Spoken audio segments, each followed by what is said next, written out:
Mga Karos, good morning po. Kamusta po tayong lahat? Ito, welcome back po muli dito sa aming channel.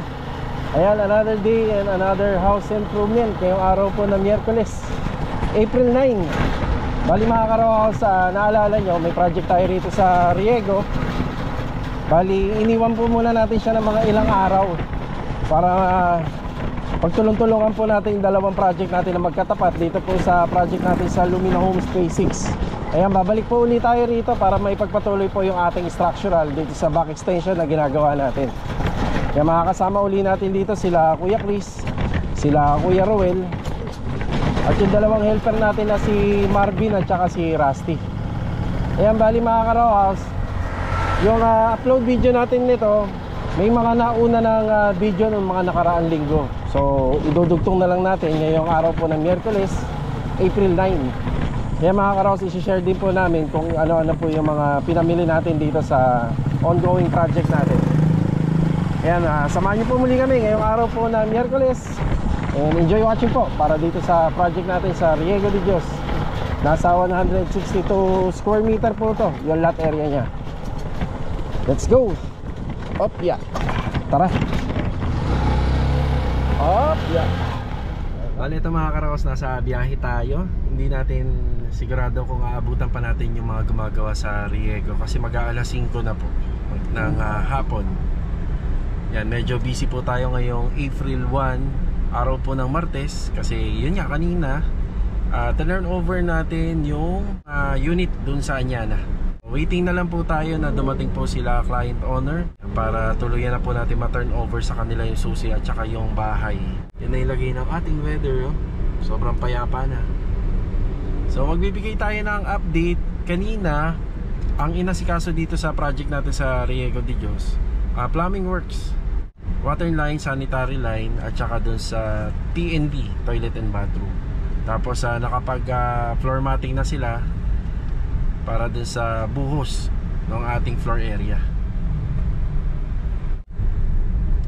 Yan, oh. Siyempre kasama pa rin natin si Mrs. Ayun, tahimik lang. Pagod na si Mrs. Sobrang init na kasi. Nakakadagdag po ng pagod talaga yun. Kaya magbaon lang lagi ng tubig. Yan, update tayo rito sa project natin sa Riego. Yan ang nakaraan. Napanood nyo kung magkano na po ang inabot ng ating materyales simula umpisa March, first week ng March hanggang 4th week. So yun na po yung inabot. Sa mga hindi pa nakapanood, ito po yan. Siguro wala na yung tropa, baka nakauwi na. Tara, dito na po tayo.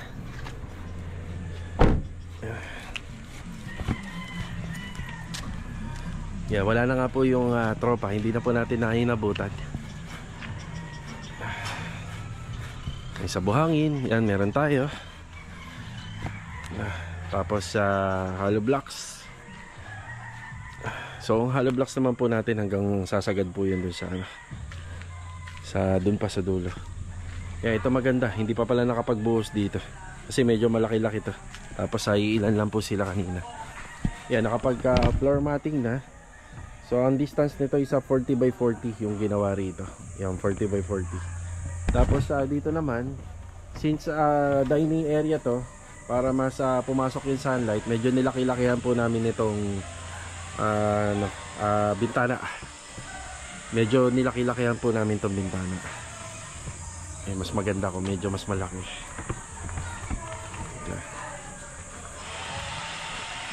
So mabilis po tayo magpapapollow up ng mga materyales dito. Baka bukas kailangan na uli nila ng buhangin dito. Okay, bali nandito yung setup ng kanyang kitchen area. So PPR pipe, syempre yung ginamit na po natin dito, dahil yun po yung abang dito, PPR pipe na. Tsaka mas matibay din po yan. So pansinin nyo lang po dito banda, naka-drop po siya kasi ito TNB. So wall, tapos ito yung pintuan, tapos pantay na po yung flooring nito sa floor area na papasok dito sa kusina. Yan, asintadahan pa po yan. Hanggang dyan, papantay po natin. So TNB, meron na rin po kaming abang papunta po dito sa taas. Yan, papaakit na po yan kasi isasabay na po namin sa CHB yan. Dahil dito sa may bandang second floor, magkakaroon din ng toilet and bathroom. Yan sa for vanity, water closet, then yung shower area. Yan, naka-ready na. Tapos yung pasingawan din, yan, naka-ready na rin po yan. Yan. Catch basin, refrigerator, kitchen sink. Tapos dito po banda yung kanyang cooktop or gas range. Tapos dining area. Ang laki pa. Sobrang laki.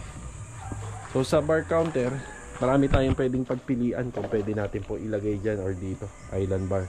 Kasi dito naman po is offset na. Meron na pong pader dito. Kaya at least nakita pa po natin. Kadalasan po kasi nagsisend lang po sila na picture sa group chat namin. Yan. So nakita naman po natin bago po nila mabuhusan. Maganda rin yung may papakita po natin sa vlog. Tapos kung matatanong nyo nga po pala, may abang po yan dito. Ayan na, nandito po yung abang yan. Yan na. Yan yung abang, yung PVC orange, nagagapang na po yan papunta po sa labas. Kung saan po mapupunta yung pinaka floor drainage nitong extension area. So dito na po namin pagagapangin yan palabas. Yan, tuloy natin yung trabaho bukas, araw ng Miyerkules. Ito, hindi pa natin nakakita ito. Ayan, bali mapapansin nyo naman po dito. Yan, sininsil na po itong bahaging area na to. Dito naman mapapansin natin na sininsil na pong bahagi ng wall. So ito sa wall stiffener, kukuha po tayo ng suporta po dyan para sa floor slab natin papuntang second floor. Tapos dun sa rebarring naman, tapos dito naman sa magiging pinaka-runner natin ng beam, yan, itatap na po natin lahat dyan ng floor matting na gagawin nating slab. So ito yung update sa project Riego de Dios. So bukas follow up tayo ng order para po sa buhangin. Yung graba, ayan, baka magkulang na po yan. Yan, shoutout na nga lang po pala sa mga kasama natin dito. Hindi na natin inabutan. Alright. Tara, let's go. Good morning po mga karohas. Nandito tayo sa Riego de Dios Project. Yan, April 2, araw po ng Miyerkules. Yan, may music siya na hindi tayo makaka-copyright. Yan, update tayo. Balik kahapon, pumunta tayo ng hapon dito. Yan, meron na pong abang or preparation. So buhos tayo ngayon. Donis, good morning. Good morning. Yan, si Master Jojo, good morning. Good morning. Good morning. Marvin, good morning. Good morning. Rusty, good morning. Keruel, good morning. Kay Kuya Chris.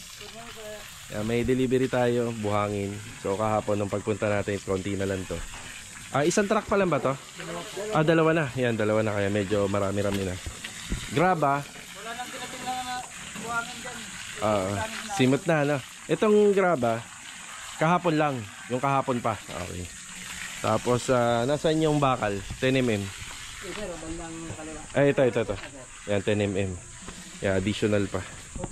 Additional 10mm. Tapos dito, bago po tayo magbuhos ng concrete flooring dito, yung semento, ano po siya, may thermometric na, may lason. Yan, binuhusan uli natin ng panlason. So kasama yung pinaka-platform. Yan, halos okay na po ito. Ito na muna yung update natin. Dito nga po pala sa area na to, hindi po tayo gagamit ng mga kahoy.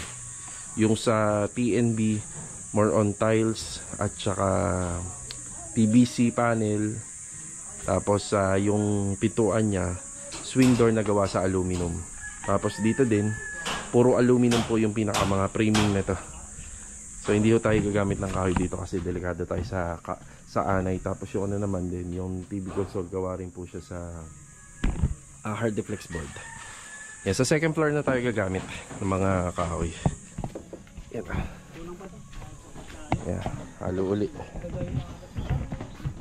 Yan, additional. So ano na lang po to, 12mm and 16mm na lang yung mga natitira dito. So ito medyo madami, nasa 70 pieces po to, 10mm. So hanggang sa ano na po yan, hanggang sa mabuild na po natin sa taas, alalay na lang po. Konting follow up na lang sa materialis. ito yung update. Baka bukas magdadala na tayo ng shoring jack dito. Yung shoutout kay Kuya Albert Magdamit Vlog. Yan, dahil hindi niya pagagamitin yung mga shoring jack. Dapat yun nagamit namin sa Anyana project, kaso nga lang masyado silang maraming project noon time na yun. Para hindi tayo masyado magastos sa coco lumber dito, dahil steel deck naman po yung gagawin natin dito. So gagamit po tayo na shoring jack. Yan na. So naka-flooring na. So bukas kukunin natin yung mga shoring jack doon kila Kuya Albert. Tapos simento, marami pa. Yan, mga pang-anilyo. Yan, meron pa tayo mga stirrups. Yan, tapos yung mga ano po natin dito, yung mga yung mga sako, iniipon po natin yan. Magagamit po natin dito yan para lagi malinis yung area. Tapos yung lupa na yan, wala po muna tayong pinahakot dito. Baka magamit pa natin yung lupa.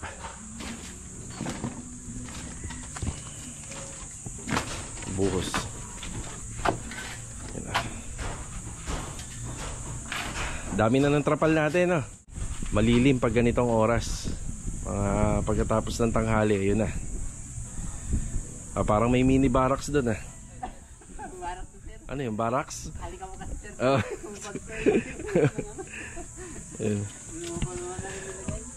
Tapos kay client, ito lang yung may ilaw natin, itong mga poste na to. Ito nabanggit ko na yung plano namin dito.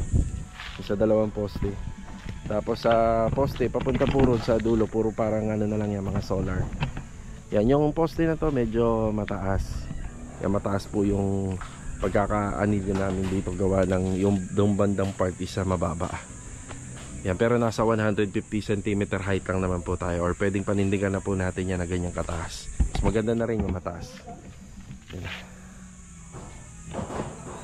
Yan, ito muna yung update natin dito sa Riego.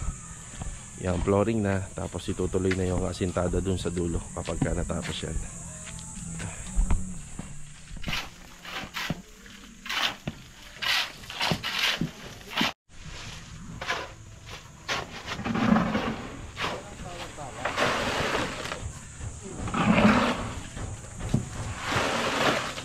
Magbabiral ka naman.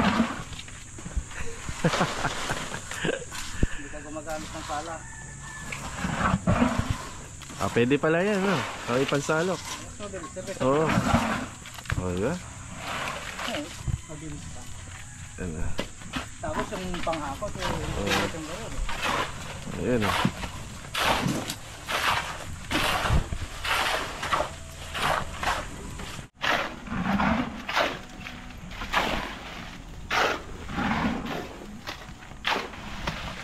punong-puno pala, no? Oo, yan, no? Kaya pala ang bilis, tapos ka agad, Wala pang break time to. Kanina lang inumpisahan, kaninang umaga. Halo kami. Anim ka agad, pagdating namin. Kaya pala, no? Biruin mo, ilan lang sila, Ang laki-laki nung bubuhusan. Pwede kaya sa second floor yan, pag nag-slab. Nagawa tayo ng rampa, sir. Oo, ang bilis, Tingnan, wala pang alas 10, Dalo na kami, sir, nagalo ng dyan. Oo. Ay, ano? Dalo na, kalating araw. Kalating araw. Oo. Grabe. Yan lang pala, Yan lang ang sekreto. Yung titimba-timbahin ng hakot, Tagal.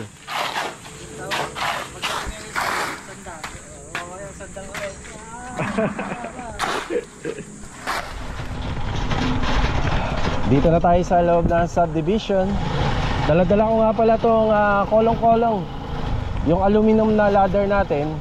Bali, kukunin po natin dito para magamit po dun sa project natin sa may Block 9. Yan, nandito yung tropa, nag-uumpisa na.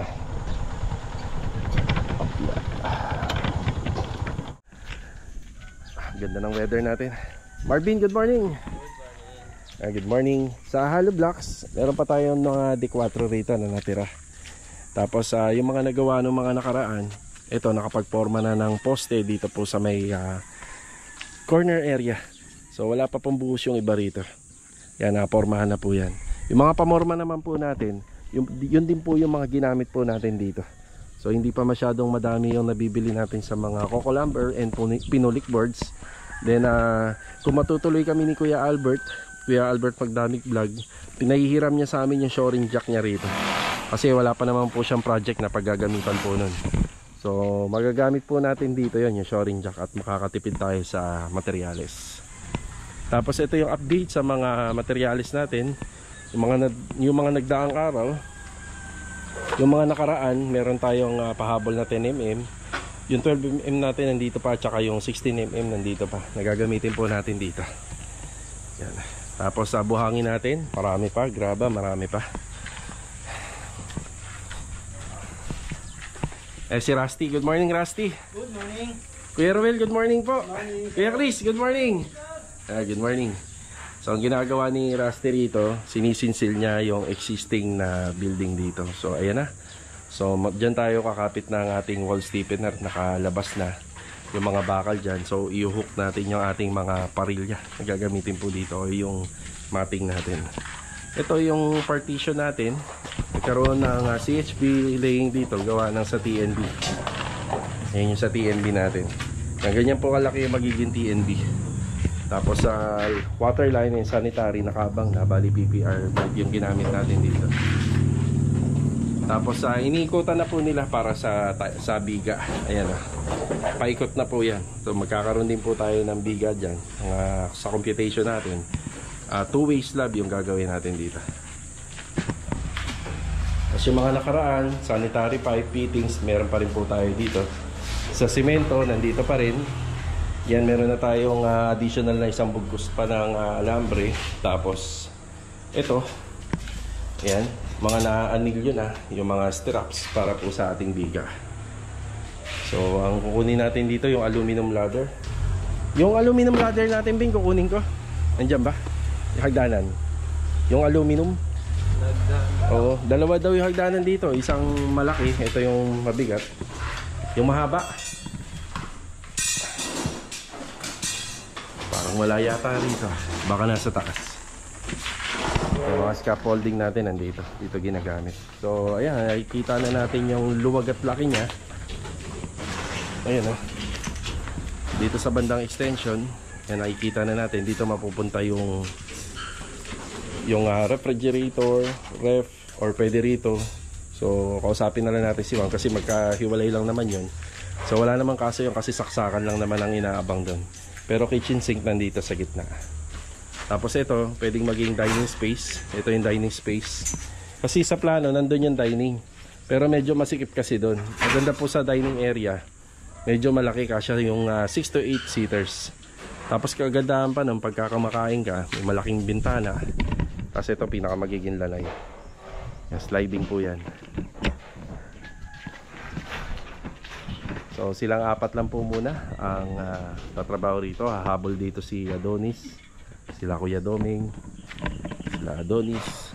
And sa plumbing natin, hindi pa natatapos yan. Abang pa lang po tayo. So dediretso pa yan papunta rito. Ayun, yun yung aluminum. Ako na magtatali, Bin. Ipatong mo lang doon, ha. Ako na magtatali.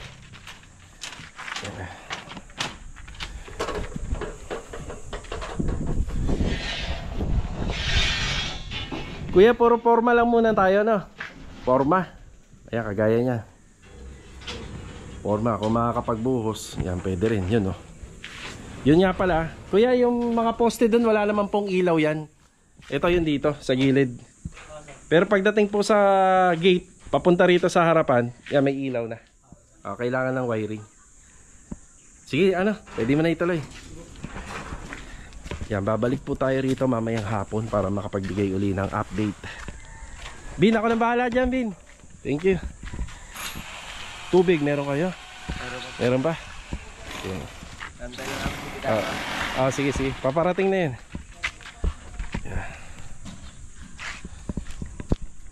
Hintayin nila si Carol, maghahatid ng merienda. So hindi pa naman kailangan ng mga hollow blocks. So magpa-follow up na lang po tayo ng materyales sa pag nakita natin mamayang hapon, kasi wala namang asintadang mangyayari, puro forma. Tapos ito, yan, pwede na rin natin to asintadahan kung tutuusin lang, pero dyan muna tayo nakatutok. Bale ito mga karo, sa tanghali na. Ayan, babalik na ulit tayo rito sa Riego de Dios Project. Tsaka good news din kasi papunta rin po doon sila client. Bibisitahin nila yung pinagagawa nilang project sa atin. Ayan, ang tindi po ng init ngayon. Ayan, maraming salamat sa Panginoon kasi pinaghandaan din talaga namin ni Mrs. yung mga ganitong pagkakataon. Ayan, kasama natin si Mrs. Dati kasi Honor type jeep tayo, no? Ramdam na ramdam natin yung init.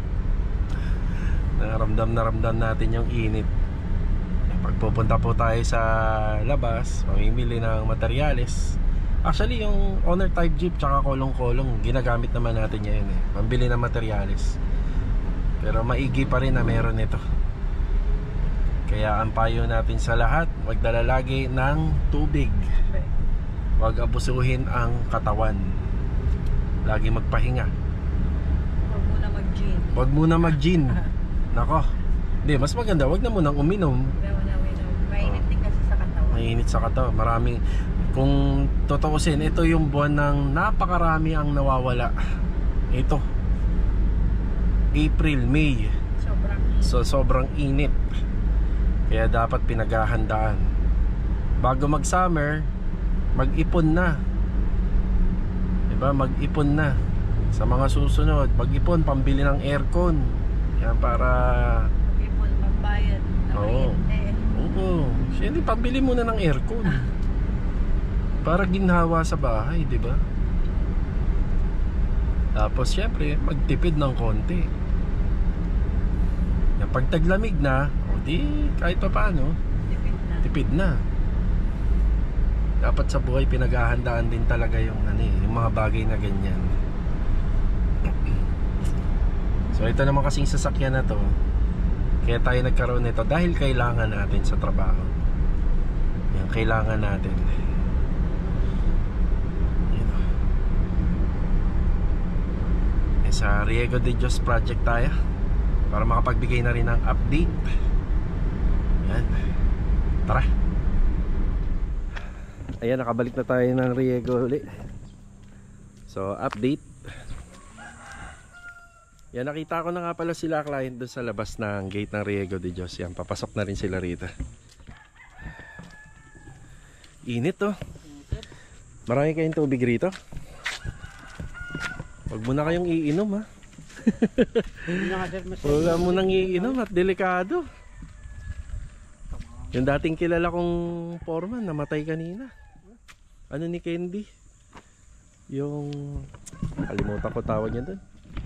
Manugang ba yun? Or, ay hindi, ano? Biyanan.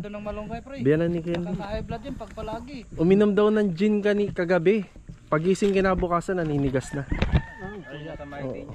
Oo, kasi yung ano niya, kapatid niya nagpapagawa ng bahay, diba? Yun yung kinuha nilang foreman. Sa sobrang pagod. Eh, ito. Ano yung Oo. Tamang ano lang, wag kayo inom na sobrang lamig. Wag, delikado. Oo, delikado. Ipaano nyo muna, cool down. Yan, habang wala pa sila man, bali update tayo. Yan, nagmerienda pa lang yung tropa. Yan yung buhangin, grabe. Wala pa muna kaming idadagdag dito, baka bukas pwede na. Ayan, formworks. So, biga. So, 16mm. Yan, 16mm yung sa biga natin. Yung pagkakaanilyo niya. Kasi ito, pag nabuhusan na namin to, marami na tayong pwedeng gawin na trabaho rito. Dito naman po tayo. Ipa-priority natin. Ayan, blessed tayo kasi summer season. Maganda po to sa renovation. Lalo-lalo na sa mga construction. Kaso nga lang, syempre ganyang kainit. Hindi rin naman maganda, malamig nga kung umuulan. Wala naman tayong trabaho, di ba? So ayan na, nababawasan na po yung mga bakal po natin. Yan, paikot po yan. Tapos nakaano tayo rito. Magkakaroon tayo ng biga pa po rito. Yan, papunta po dyan. Tapos matting na. Floor matting dito sa taas. Kaunti na lang pala dito naman. Yan, pupunta si client at mapag-uusapan na din namin. May pa-final po namin yung magiging actual na magiging design nito kasi Yung bar counter nito nandito, tapos yung dining nandito banda. Nandito banda yung dining area. So mababago po kasi to. So tingnan natin kung mag-a-agree sila, kasi mas sa akin lang kasi tagal na tayong gumagawa. Masikip po kasi ako, ilalagay natin yung dining area dyan. So conforme sa magiging setup ni client kung ano yung magiging prepared niya. Pero para sa akin, nabiyayaan ka na ng ganyang kalaking lote. Siyempre ito, papagawa ka na dito sa interior. Maganda, malaki yung dining area, di ba? Yan.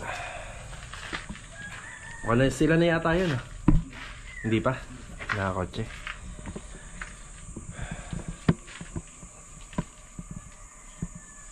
Laki ng bubuhusan natin. Laki-laki to. Full force tayo rito. Lahat na nasa Lumina, dadali natin dito. Tapos to, pasintadahan ko pa bukas to para mapakalang. Igahan ko rin. Oo. Okay. Hindi, diretso na lang natin dito to, sir. Yung manggaling doon, para may alalay. Oo, pwede rin para mas maganda. Tapos patitiyan ko na lang po.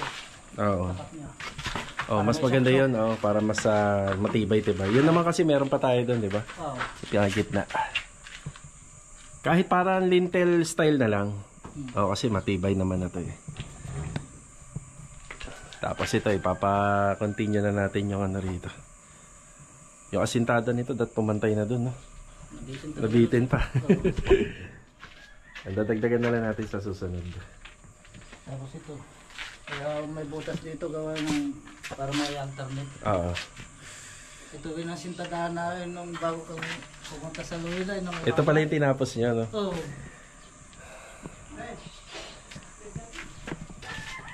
Okay. Yan, konti na yung anilyo ni Kuya rito. Kanina punong-puno ito. Gamit na nila. Grabe, tirik na tirik yung araw. Ito yung sa plano. Ayun nga yung dining area nila. Nandito. Tapos sa TNB. Ito TNB. And tapos sa kitchen. Ayan, tapos bar counter. Nandito na sila client. Magandang araw po, ma'am. Magandang araw po. Ay, kuha nga kuya. Para sa inyo ito. Maraming salamat po. Meron pa kami. Sige, salamat po. Oh, kainin niyo muna to. Thank you, ma'am. Ayan, dahan-dahan lang, masyado malamig yan. Para sa... Yan, meron din pala kami. Maraming salamat po kila ma'am. Teka lang.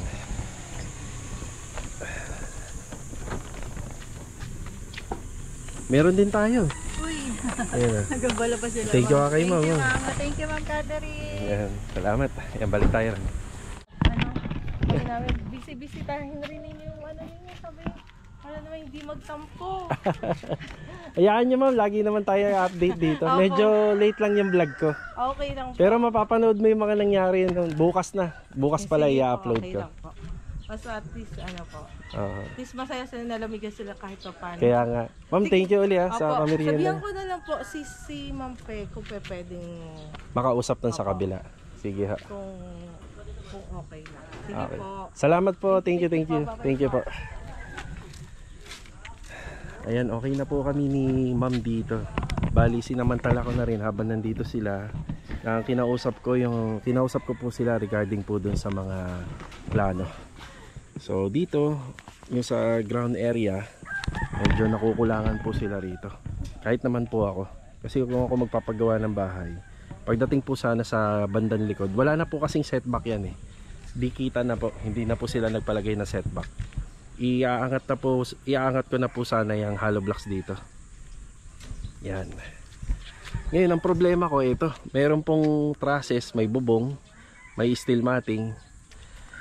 Kahit yung steel matting lang sana ang matanggal, malaking tulong na. Kasi pag nag-CHB tayo dyan, hindi natin mapapalitadahan.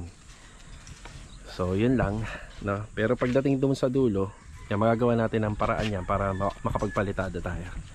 Tapos yung tungkol dito sa asintada natin dito, okay na po sila dyan. Dito kasi sa Riego de Dios, pwede yung pangiangat yan eh. Tapos ito, kaya bakante pa, kulang pa ng isang hollow blocks. Kasi ano na po yan, lintel beam. Tapos dito sa harapan, hindi muna natin ito yung priority to. Dito muna tayo. Para sa mga susunod, pag nabuhusan to, dito naman po ipa-priority natin.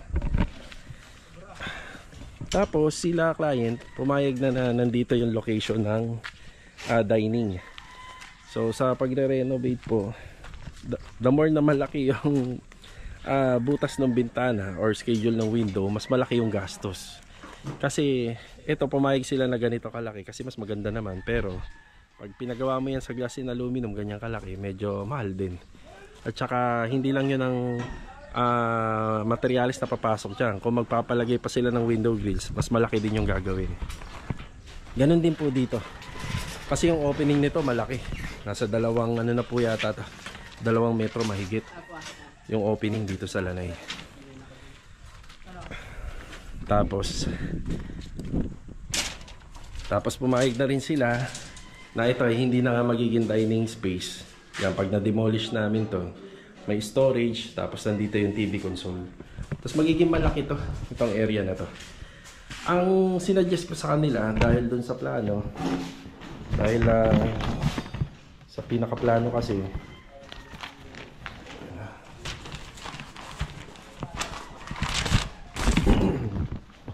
andyan yung bar counter, so which is dapat nandyan yung dining. So mapupunta na po rito yung bar counter. Yan dito banda. Yan, tapos ililipat namin yung location ng pintuan. So yung pintuan, mapupunta na rito. Refrigerator, tapos nandyan yung bar counter. Yan, simula dyan, nandito sa gitna. Para pagka pasok po sa main door, yan, nakikita kagad natin yung attraction nung interior ng bahay. Diba, kompleto siya. Yun ang maganda. Kasi kung wala dyan yung bar counter, yan, or pwede naman maging island bar. Itutuloy natin bar counter and island bar. Kaso nga lang, medyo sisikip yung dining. So yun ang magandang design. Tapos pagdating sa ano po, sa mga kwarto, yan, meron tayo i-discuss dito sa susunod. Lahat po may abang ng ano, may abang po ng aircon outlet. Tapos ito naman, kung may sasalba tong mga kahoy, yan, kaso nga lang medyo tabingin na po kasi siya. Kung may sasalba naman, yan, mas maganda po sana na gagamitin po natin dito barnis na. Kung may sasalba, pero willing naman po daw sila magpalit. Yan. Yan, bali 2 bedroom. Tapos TNB, may isang kwarto, tapos master's bedroom sa dulo. Yun nga, pagdating po rito, wala na pong window. Kaya may gagawin po tayo dyan. Kaya may gagawin pa tayong himala. Yan, mapanood nyo na sa mga video natin. Abangan na lang po natin yan kapag ginagawa na, para mas maganda i-discuss. Nakikita. So, ang design pala ng interior ng bahay is white and wood with touch of gold. Tapos yung wood ano niya, wood color niya is oak. Yan. Tapos yung mga mababaklas po daw dito na hindi na gagamitin, for i-dispose na po. So hindi na po nila kukunin. Yan, wala namang iba, mapupunta yan sa tropa. Yan, inidoro, lavatory, pinto. Yan. Tapos dito banda sa first floor, hindi po kami gagamit dito ng kahoy. Lahat po ano, anti-anay. May mga termite resistant. Ito kasi main door kahoy, pwede natin palitan ng steel door. TV console natin gawa po siya sa Python board. Yan. So wala po tayong kahoy, aluminum po yung mga gagamitin din dito sa kusina. Chinelas ko. Ayan mga karawas, maraming salamat po muli sa pagbisita ngayong araw po ng Miyerkules. Bali day ngayon, papabali tayo rito sa 4 na kasama natin. Yan, salamat din po sa pagbisita nila client. Yan, ngayong araw ng Miyerkules. Yan, nakausap po natin sila uli. So, yun naman, pag may oras sila, bumibisita sila rito sa site. Tapos, tuloy-tuloy ho tayo rito. Gawa ng yung ibang tropa, tumulong lang dun sa project natin sa Lumina. Yan, iniwan na po natin sila ron. Yan, dito naman sila. Yan, laking tulong din po nila na gumagawa rito, na nakasama natin doon kasi bumilis-bilis yung trabaho doon kahit paano. Tapos sila Kuya Chris, sila Kuya Ruel, yung mga requirements nila nasa ano na, nasa Anyana na. So marirelease yun baka third week, kaso nga lang aabutin pa ng Holy Week yung gagawan po nila. Nakiusap tayo na baka fourth week or first week na ng May, doon kila Ma'am Kasumi. Yan, sila po yung unang gagawa ron kasi tatamaan ng holiday. Alam niyo naman sa kanya na pag holiday walang pasok. Diba? So ito, formworks, tuloy-tuloy lang to. Yan, tuloy-tuloy lang yung assemble dito hanggang sa ready na siya mabuhusan. Tapos dadalhin natin lahat ng tropa rito kasi medyo malaki-laki yung buhusan dito. Okay, yan lang po muna ang update natin dito. Alright, ito nga po pala, hindi ko nabanggit, babaklasin po namin yan, tapos itataas. Parang ang slope nya hanggang dito po yung long span roofing. So mapupunta dito yung gutter. So isang slope lang. O magbabago yung mukha nito, itong harapan ng bahay. Ayan, maraming salamat uli kay Ma'am and Sir and buong family. So maraming salamat sa pagbisita dito sa Project Sariego. Ayan, nagbigay nga rin po pala sila ng excess na pang merienda ng tropa. Kaso nga lang hindi pa po natin ginagamit kasi mas gusto ko pagka marami po sila rito para lahat po makakain. So kulang-kulang yata yan. Kulang-kulang 1,000 na yata yung binigay nila. Kasi may pasobra pa na magkano ngayon. Yung gusto ko sana kapag medyo marami sila dito, yan, baka kaya na ng Jollibee na burger tsaka fries, no? So ayan. So hanggang dito na lang po muna yung vlog natin sa Riego de Dios, mga Ka-Rojas. Maraming salamat po sa tumututok dito sa project natin, lagi nanonood. Baka meron po kayong project na ganito, at least magkakaroon po kayo ng idea. So syempre wala naman pong iba, inaabangan natin dito yung finishing, di ba? So nag-uumpisa pa lang tayo. Pag may mga development na, ayan, tutok lang po kayo. So kita-kita na lang po ulit tayo for the next video. Ayan, God bless po sa ating lahat. Ito, paalam po muna. Tara!